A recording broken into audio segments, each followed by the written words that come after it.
অনৈতিক সম্পর্কের কথা জেনে যাবার পর গাড়ি চালক ওবায়দুর রহমানকে অর্থ ও চাকরির প্রলোভন দেখানোর অভিযোগ উঠেছে সাতক্ষীরা ৪ আসনের সংসদ সদস্য ও জামায়াত থেকে বহিষ্কৃত নেতা গাজী নজরুল ইসলামের বিরুদ্ধে।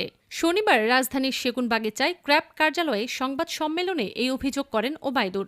তার দাবি, গত ১৮ জুন গাজী নজরুলের সঙ্গে এক তরুণীর সম্পর্কের বিষয়টি জানতে পারেন তিনি। পরদিন তরুণীর সঙ্গে কথা বললে সম্পর্কের কথা স্বীকার করেন তিনি। এরপর ২০ জুন তরুণীকে সঙ্গে নিয়ে এমপি হোস্টেলে গিয়ে গাজী নজরুলের সঙ্গে সরাসরি কথা বলেন ওবায়দুর। ওবায়দুরের ভাষ্য, তখন সম্পর্কের বিষয়টি স্বীকার করেন গাজী নজরুল। এরপর তরুণীর মাধ্যমে তাকে টাকা দেওয়ার প্রস্তাব দেওয়া হয়। পাশাপাশি ব্যক্তিগত সহকারী ও গাড়িচালক হিসেবে কাজের সুযোগ দেওয়ার কথাও বলা হয়। তবে টাকা নেওয়ার প্রস্তাব প্রত্যাখ্যান করলেও তরুণীর নিরাপত্তা এবং অভিযোগের প্রমাণ সংগ্রহের কথা বিবেচনা করে গাড়ি চালকের কাজ নেন বলে দাবি ওবায়দুরের। তিনি আরও দাবি করেন, ৬ থেকে ১৩ জুলাই গাজী নজরুলের সঙ্গে থেকে বিভিন্ন তথ্য ও প্রমাণ সংগ্রহের চেষ্টা করেন। এ সময় কয়েকটি স্থানে গাজী নজরুল ও ওই তরুণীকে আপত্তিকর অবস্থায় দেখেছেন বলেও দাবি করেন তিনি।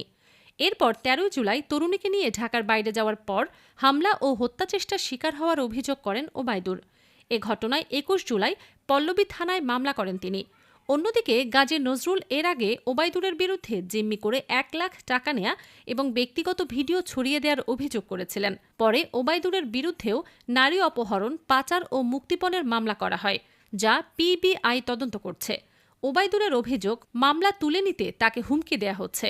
তবে দুই পক্ষের অভিযোগের সত্যতা তদন্তের আগে নিশ্চিতভাবে বলা যাচ্ছে না।